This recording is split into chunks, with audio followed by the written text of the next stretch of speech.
tal, amigos de TVU Televisión de la Universidad de Concepción? Bienvenidos a esta nueva teleentrevista. Estamos en un ciclo ya larguísimo de conversaciones en pandemia y hoy queremos hablar de una nueva ley, de una ley que viene, diría yo, a subsanar un problema antiquísimo en nuestro sistema judicial, que es la famosa revictimización. Ya le vamos a preguntar a nuestra entrevistada sobre este tema. Ella es Erika Mayra, jefa, es gerenta, pero jefa de la Unidad Nacional de Víctimas y Testigos del Ministerio Público. Erika, muchas gracias por aceptar esta invitación a conversar. ¿Cómo está usted?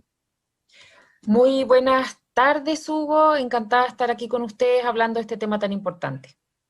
Sí, esto es una ley que se venía trabajando hace algún tiempo y que, insisto yo, viene a solucionar un problema muy serio que tenía nuestro sistema procesal penal. Voy a resumirlo en breves palabras, usted me corregirá si no es así. Pero cuando teníamos un niño, niña, un adolescente víctima de algún delito, digamos, el joven era sometido al sistema investigativo, digamos, y se lo entrevistaba muchas veces. Se le preguntaba una vez cómo fue el delito que te hicieron, y otra vez se le preguntaba, y después pasaba otro abogado, otra vez le preguntaba. En el juicio, otra vez tenía que declarar. Entonces, está lo que se conoce la revictimización, cuando la persona sufrió un shock tan grande como, no sé, un delito grave, una violencia sexual u otra cosa que puede ser tan grave como eso, a la persona y al adolescente sobre todo no le hace bien, digamos, estar a cada rato recordando este episodio. Eso es lo que entiendo viene a subsanar esta ley que estaría próxima a entrar en vigencia el 3 de junio. Me parece que estamos con la ley, ¿o no? Así es, Hugo. Bueno, poner algún contexto. La ley se dicta en el mes de enero del año 2018. Es bien importante transmitirle a las personas el concepto. Y el concepto no es tan complicado. La victimización primaria es la que se produce cuando yo soy víctima de un delito y qué es lo que me ocurre a raíz de ese delito mismo. Y la victimización secundaria son las consecuencias negativas, psicológicas, sociales, de cualquier índole, que se producen por la interacción que el niño, niña, adolescente o la víctima, ¿no es cierto?, tienen con los adultos que intervienen en el desarrollo del proceso penal. Es decir, si tengo policías que me van a tomar la denuncia y no están capacitados, probablemente no me van a entender lo que quiero transmitir, yo me voy a asustar. Si los procedimientos no son ajustados a mis necesidades de niño, probablemente yo no voy a poder participar adecuadamente en el proceso penal, me voy a retraer, me van a hacer daño indirectamente, ¿no es cierto? Sin, por supuesto que hay una voluntad. Pero aquí lo que hace la ley 21.057 es que transforma un proceso penal que está hecho por adultos, pensado para adultos en todas sus fases. Inclusive, usted sabe como periodista probablemente que cuando uno ve las noticias, ¿no es cierto?, en los juicios, y a veces se escandaliza porque los niños son preguntados y repreguntados como si tuvieran una capacidad de recuerdo y de dominio de lo que dijeron antes y 3 meses antes y un año antes. Eso es inadmisible. Bueno, todas esas cosas se remueven con la ley 21.057. Entonces el concepto es que esta ley lo que hace es adaptar el proceso penal para los niños, niñas y adolescentes en atención a sus necesidades, a sus especiales características y a los principios que establece la Convención de los Derechos del Niño para el trato de ellos. Así que de eso se trata, es una gran reforma. Sí, vamos aterrizando los temas, mencionó muchas cosas. Vamos a la figura del entrevistador. Nace una figura que yo no sé, dígame usted, si son funcionarios del Ministerio Público o son externos, ustedes contratan, subcontratan, o no sé, un funcionario del Ministerio Público se capacitó, qué tipo de capacitación tiene, cómo funciona la figura del entrevistador en particular. Ya, el entrevistador es un funcionario que puede pertenecer a la Fiscalía de Chile, a Carabineros de Chile o a la Policía de Investigaciones y en menor medida a alguno de los centros de apoyo de víctimas del Ministerio del Interior. Todas esas personas, por disposición de la ley, pueden formarse como entrevistadores. Los entrevistadores tienen una formación que implica un curso que se llama Curso Inicial de Formación Especializada. La malla curricular de ese curso está de acuerdo a los contenidos que establece la ley y el reglamento. O sea, aquí no es que a cualquiera se le ocurre cómo formar ni qué cosa contarle al entrevistador, sino que hay estándares establecidos en la ley que se cumplen y que tienden a la especialización de los entrevistadores. Es decir, la persona que va a entrevistar a los niños bajo las normas de esta ley sabe, tiene una formación para entrevistar niños. No cualquiera, no es genérica, es para entrevistar niños. ¿Qué formación tiene? En primer lugar, tiene conocimiento de las etapas de desarrollo de los niños, es decir, qué puede saber, entender y contestar un niño de 4 años, de 6, de 12 y de 17, ¿no es cierto? Son distintos tipos de niños, por lo tanto, ya sabe más o menos todos esos detalles en relación a las capacidades cognitivas de los niños y a la memoria y al recuerdo. En segundo término, conocen de la fenomenología que puede afectar a niños víctimas de delitos sexuales, delitos violentos y delitos de crimen organizado, como por ejemplo la trata de personas y el tráfico ilícito de inmigrantes, que también están contemplados en esta ley. A su vez, conocen los elementos de los delitos que se busca investigar, para, por lo tanto, indagar, ¿no es cierto?, respecto de los elementos que esos delitos requieren. Y, sobre todo, y muy importante, tienen un entrenamiento práctico específico y también teórico, pero bastante práctico, en el protocolo de NICH. El protocolo de NICH es un protocolo para hacer entrevistas investigativas a los niños. Es el protocolo que internacionalmente cuenta con la mayor evidencia científica respecto de su efectividad, y es muy bonito el protocolo porque contempla elementos que permiten acoger emocionalmente al niño y por lo tanto producir una interacción amable donde el niño se pueda expresar con confianza. Por lo tanto, a través de ese protocolo se favorece la expresión libre del niño, preservando no contaminar su relato sin preguntas sugestivas, ¿no es cierto?, para obtener una información de calidad para la investigación criminal, y asimismo tiene elementos en su desarrollo, como por ejemplo la fase del rapport, que técnicamente se denomina a la vinculación que se establece entre el niño y el entrevistador para favorecer una interacción amable que cuide emocionalmente al niño que está prestando su testimonio en la diligencia de entrevista investigativa. ¿Cómo hacer? O sea, ya, nace una figura nueva, tenemos al entrevistador, suponemos, o sea, creemos, digamos, que tiene todas las capacidades, porque es un sistema que va a entrar ahora en vigencia y por lo tanto, en el fondo yo imagino que ustedes en un tiempo van a hacer una evaluación, qué sé yo. Ahora, ¿cómo normar, no sé si la ley lo trae, cómo normar el tema del primer contacto Ya, ahí es mejor. Entre la víctima del delito y el funcionario, que no sé, será PDI, será Carabinero, no sé quién será? ¿Cómo normar ese contacto? Porque usted me dice que van a haber personas especializadas en entrevistar, ok, eso es para conseguir la prueba, para saber lo que pasó, pero indefectiblemente el primer contacto entre la víctima de un delito va a ser con un funcionario, con el funcionario de la calle. Entonces, pero no podemos, entiendo yo, capacitar a los 35.000 carabineros y al, no sé. ¿Cómo normar ese tema? ¿Cómo evitar que ahí ya se produzca lo que usted dice, yo lo conocía por revictimización, usted le dice victimización secundaria? Sí, es lo mismo, pero ahora en relación a este tema, bien importante la pregunta, porque estábamos hablando de entrevista investigativa, que es una diligencia nueva en el proceso penal, pero la regla general, lo que tiene, digamos, como usted dice, una cobertura muy transversal, es la toma de denuncia. Entonces, ¿qué hacemos con, no es cierto, los niños? Y esta ley es muy interesante porque establece con mucha más fuerza la condición, aclara más bien a todos los operadores de justicia que los niños son sujetos de derecho y que bajo ese prisma deben ser reconocidos, entrega una especial fortaleza a la autonomía progresiva de los niños y por lo tanto establece en su artículo 4 que que la participación voluntaria de un niño, por ejemplo, al ir a una comisaría a hacer una denuncia, no puede ser reemplazada por un adulto. Si el niño quiere expresarse incluso solo, hemos tenido casos así en la primera etapa de implementación en las 6 regiones iniciales en que niños de incluso 9 años han ido a comisarías o PDI o fiscalía a hacer sus denuncias solos. Y eso es muy importante porque usted sabe que muchos de estos delitos, sobre todo los sexuales, se cometen en el seno familiar y por lo tanto no tienen los niños a quien pedir ayuda cuando están bajo el dominio de su familia y en estos contextos de abuso. Claro, Entonces, ¿qué se ha hecho? los papás pueden ser los mismos abusadores y no podrían ir acompañados con los papás a hacer la denuncia, es una obviedad, pero resulta importante. Resulta muy importante. O también, por ejemplo, muchas veces los abuelos también pudieran estar, o un tío, donde el padre o la madre niegan la circunstancia porque es una persona del núcleo familiar que para ellos es relevante. Entonces, es muy importante que aquí está esa posibilidad, se refuerza y se ha realizado un protocolo, porque la ley lo establece en su artículo 31, letra A, el protocolo de toma de denuncia, donde se regulariza cómo se hace esta denuncia de manera directa, sin mandar al niño para la casa porque viene solo. También todo se regula en ese protocolo, se le enseña y se capacita a los profesionales y también a Carabineros de Chile y a la PDI para la toma de denuncia.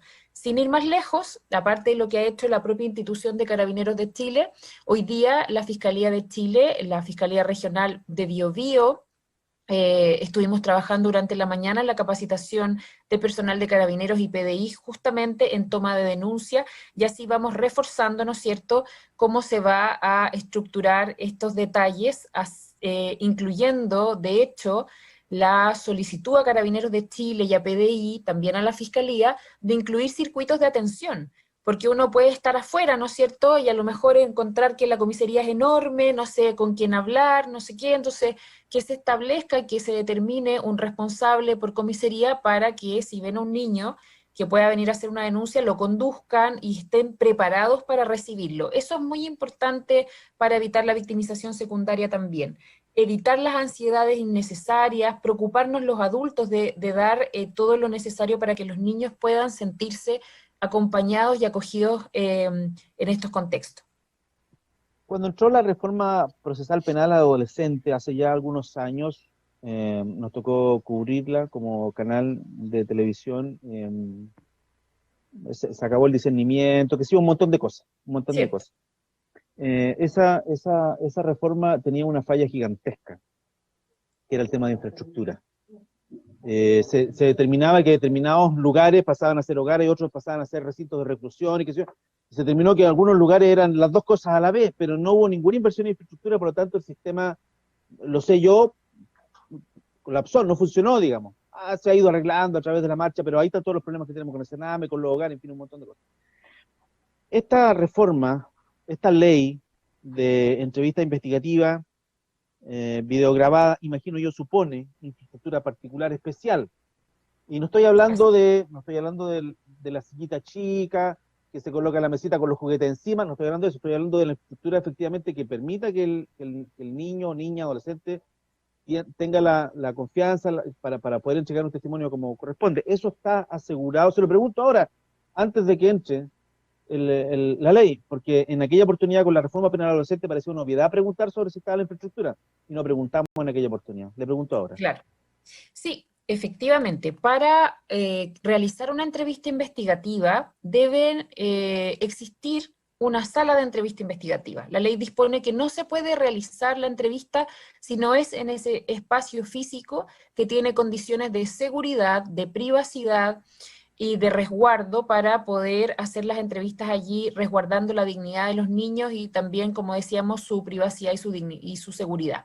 Asimismo, tienen elementos tecnológicos que permiten efectivamente la generación del registro de entrevista investigativa videograbada, el video en el fondo de la entrevista, con su audio y con sus estándares, ¿no es cierto?, de seguridad también. En la región del Biobío existen 7 salas de entrevista investigativa de la Fiscalía de Chile. En la Fiscalía local de Concepción existen 2, en Talcahuano existe una en la Fiscalía Local de Coronel también existe una, también en la Fiscalía de Cañete, Yumbel y Los Ángeles. Y a su vez, para poder dar correcta cobertura territorial a todos los niños, niñas y adolescentes de la región del Biobío, el Poder Judicial está desarrollando, ¿no es cierto?, y prácticamente ya está terminando la generación de 20 salas de entrevista investigativa en los distintos puntos de la región, que podríamos mencionar así rápidamente en el Juzgado de Garantía de Arauco, de Cañete, de Chiguayante, Concepción, Coronel, Los Ángeles, San Pedro de la Paz, Talcahuano, Tomé, Curanilahue, Florida, Laja, Lebu, Lota, Mulchen, Nacimiento, Santa Bárbara, Santa Juana, Yumbel y Cabrero. En todos esos lugares va a existir, existe, digamos, una sala donde se puede hacer una entrevista investigativa para los niños que viven en esas localidades con la finalidad de evitar que ellos tengan que trasladarse a los centros urbanos, por ejemplo, donde se encuentran las salas de la Fiscalía. Y esto la ley lo establece así, es decir, debe disponerse en el territorio por parte de la Fiscalía, del Poder Judicial, de Carabineros de Chile y de la PDI, salas de entrevista para efectos de hacer esta cobertura territorial. Incluso hay una sala de entrevista investigativa, no recuerdo en este momento exacto dónde, pero otra sala que aportó la PDI fuera del compromiso inicial y que se sumó recientemente, por eso no tengo tan clara la localidad, pero existen Sí. entonces esas salas para hacer las entrevistas. Eso debe ser porque seguramente la PDI también está formando gente para ser entrevistadores y le gustaría tener su propia sala seguramente para trabajar ahí. Qué pasa si, ¿Qué pasa si hay la necesidad de una segunda teleentrevista? ¿Existe esa posibilidad? ¿Qué pasa si se entrega qué pasa si el chico entrega un antecedente y ese antecedente después, a propósito de la investigación, del periodo de investigación, secreta diligencia y resulta que no quedó claro completamente? Sí, le cuento. ¿Se puede hacer una segunda teleentrevista? ¿Qué pasa ahí con el tema de la victimización secundaria? No sé. Luego una tercera y luego una cuarta y luego una quinta o hay un límite? No hay un límite, pero hay criterios, ¿ya? ¿Y qué es lo que ocurre? Primero hay unas medidas que son como de prevención para evitar, ¿no es cierto?, tener que hacer múltiples entrevistas, que es la medida que está establecida en la metodología de la entrevista investigativa, que se llama planificación. Es decir, los entrevistadores tienen dentro de la metodología que cumplir para desarrollar la entrevista investigativa un hito previo a la entrevista que se llama planificación, donde ellos con el fiscal deciden, ¿no es cierto?, planifican la entrevista investigativa para que no tengamos después que decir, oye, se nos olvidó preguntar esto, citémoslo de nuevo, etcétera, etcétera. Entonces, ese hito ya permite, de alguna manera, tener claridad un poco y profesionalizar muy bien la toma, ¿no es cierto?, de relato de los niños, niñas y adolescentes en este contexto. Luego, la ley sí se pone en el siguiente caso. En el caso de que existan nuevos antecedentes que surgen con posterioridad a la entrevista investigativa, que puedan hacer variar sustancialmente el curso de la investigación, ¿no es cierto? Efectivamente se puede citar una entrevista investigativa nuevamente y para eso se requiere la autorización del fiscal regional respectivo. Ya eso es otra medida, ¿no es cierto?, que dice, bueno, esto no es al lote, esto requiere, ¿no es cierto?, una autorización y una racionalización para ver si nos encontramos en la hipótesis que establece la ley para una segunda entrevista investigativa. Y la otra hipótesis es una hipótesis que viene a recoger también el derecho a ser oído de los niños y la autonomía progresiva, que es cuando el niño o niña adolescente solicite querer ser entrevistado en una segunda oportunidad. Y eso no es tan raro, fíjese, yo fui fiscal de esta especialidad de delitos sexuales, aquí la ley contempla delitos violentos, delitos de crimen organizado, como decíamos, pero la mayoría del ingreso de esta ley es de delitos sexuales. Y fíjese que cuando, sobre todo en casos de adolescentes, pueden haber develaciones que vayan siendo parcializadas por parte de las propias víctimas, y esto normalmente cuando ocurren abusos crónicos. Imagínese usted que hay niños que pueden estar siendo abusados sexualmente por años, y por lo tanto ellos no cuentan probablemente en una sola oportunidad todo lo que desean expresar en torno a esto, y pueden pedir en una segunda oportunidad presentarse nuevamente para entregar más antecedentes respecto a lo que les ha ocurrido, y la ley les otorga ese derecho. ¿Qué pasa si alguien no quiere dar la teleentrevista? Si un chico, porque yo imagino que la cámara estará oculta y todas esas cosas, no será como en las películas que le instalan una cámara y una luz al frente, la idea no es esa, tiene que ser todo funcionar de una manera que haga funcionar. Pero si alguien dice, ¿sabes qué? No quiero que me graben, yo quiero hablar con alguien nomás, pero no quiero que me graben. ¿También puede pasar eso? Hay dos cosas que contarle ahí. La sala de entrevista tiene cámaras que son visibles, y en el protocolo de entrevista investigativa, inicialmente al niño se le informan las reglas básicas, pero como le decía, en una interacción amable que tiende a entregarle confianza tanto en el lenguaje verbal como corporal del entrevistador. Y se le explica, porque no podemos engañar a los niños cuando van a hacer una entrevista investigativa, ¿no es cierto? Se le dice, hay una cámara, hay micrófono, esto se va a grabar. Si en ese instante el niño o niña adolescente manifiesta su deseo de no participar en la diligencia, no se puede obligar a que participe. Es así, es parte del respeto, ¿no es cierto?, a su dignidad de persona, pero por eso es muy importante que la interacción está pensada científicamente también para que sea una interacción amable y se le entregue la confianza de participar. Muy bien, nos quedan poquitos minutos para conversar. No quiero dejar pasar la oportunidad de preguntarle sobre el trabajo de la unidad de víctimas y testigos en pandemia. Como usted muy bien sabe, estamos todos encerrados. Bueno, estábamos, aquí avanzamos a fase 2, así que estamos encerrados los fines de semana. Allá en Santiago entiendo que es más o menos lo mismo. Sí. He mirado algunas cifras y hemos visto un notable aumento de víctimas, sobre todo por temas de violencia intrafamiliar.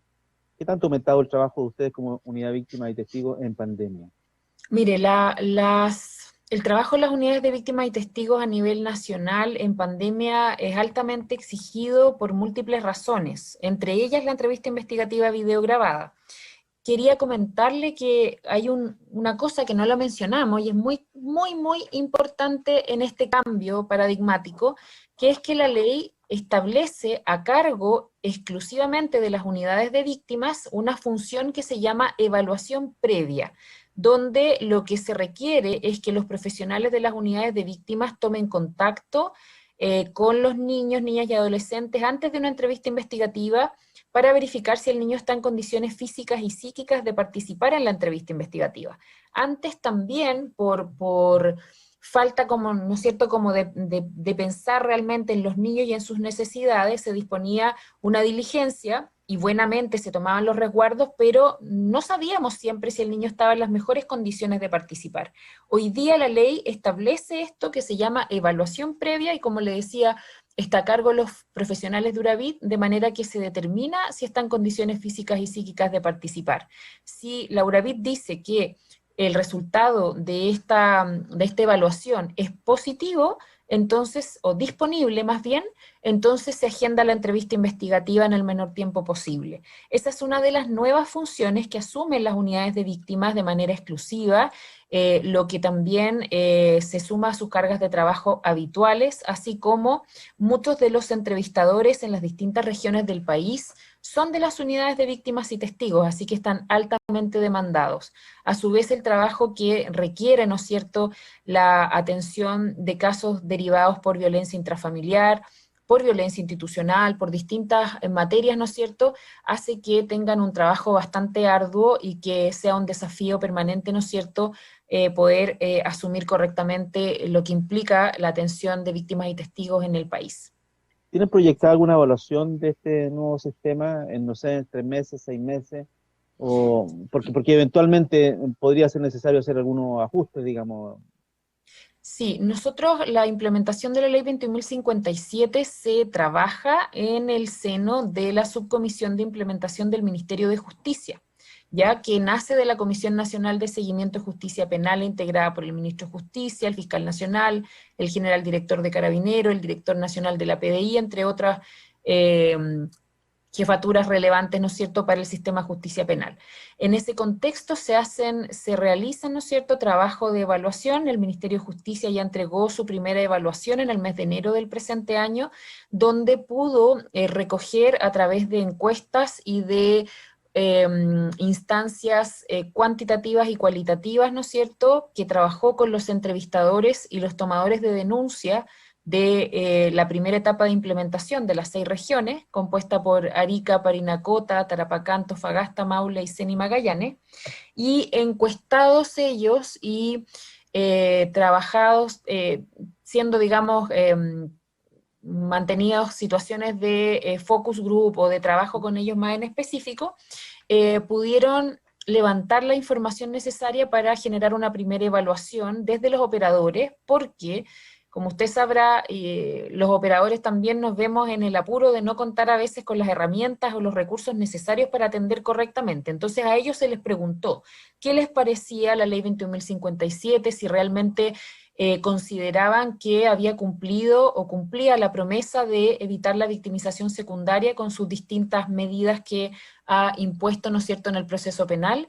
Y el 86% de las personas encuestadas, tomadores de denuncia o entrevistadores manifestaron que efectivamente la ley 21.057 previene la victimización secundaria. Antes de irnos, quiero decirle algo que no hemos mencionado y es muy importante y que vamos a ver mañana en una jornada de simulación que trabajamos interinstitucionalmente con el Poder Judicial, es lo que ocurre en los juicios orales. Esta ley es muy innovadora porque saca a los niños, niñas y adolescentes de la sala de audiencias en términos definitivos. Eso era antes una medida de protección que los fiscales debíamos solicitar a los tribunales y los tribunales evaluaban si consideraban que procedía o no. Eso ya no es así. Eso, los niños salen de la sala de audiencia, donde se evita entonces el contacto con el abogado defensor, el imputado, el agresor, los jueces y los abogados, ¿no es cierto?, de la fiscalía. Y ellos declaran siempre en una sala que se encuentra dentro del tribunal, que está conectada por circuito cerrado, donde el tribunal observa a través de una cámara lo que ocurre en esa sala, y el niño se encuentra en ese lugar aparte, mucho más tranquilo y en confianza, con una persona que se ha denominado intermediario, que tiene la misma formación que el entrevistador, es decir, lo que los niños sienten, lo que los niños saben, lo que pueden contestar según su edad, ¿no es cierto?, las situaciones que le puedan ocurrir, y tiene como misión traspasarle las preguntas del tribunal, que vienen desde fiscales, defensores, tribunal mismo, ¿no es cierto?, de la manera más asertiva posible, en el sentido que la entienda, y que además tiene como fin la protección y el monitoreo del estado emocional del niño en toda la declaración judicial. Y por lo tanto se constituye en un verdadero escudo protector, ¿no es cierto?, del niño para que pueda efectivamente declarar en términos adecuados y entregar la información de lo que le ha ocurrido al tribunal. Claro, la idea es que no sea un interrogatorio en los términos formales que vemos los juicios orales, sino que sea una conversación. Exacto. Eso probablemente va a ralentizar el sistema, pero entendemos que la protección del menor es lo primero. Claro, y es lo mismo, fíjese que en eso es bien importante hacer hincapié porque nosotros los adultos pensamos el mundo desde nuestros propios pies, ¿no es cierto? Entonces tiene que ser al ritmo de los adultos.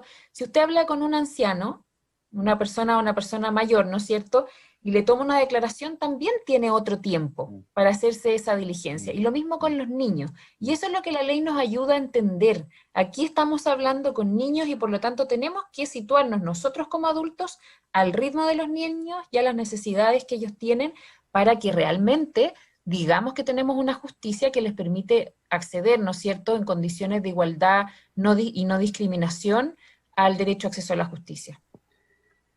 Bueno, vamos a estar atentos entonces a ver cómo se desarrolla este tema. No creo que nosotros como medio de comunicación podamos acceder a este tipo de cosas, digamos, porque evidentemente hay que proteger la integridad de los niños víctimas de delito. Quiero agradecer a Erika Mayra, ella es jefa nacional de la Unidad de Víctimas y Testigos del Ministerio Público, quien gentilmente accedió a conversar con TV Noticias sobre la entrada en vigencia de esta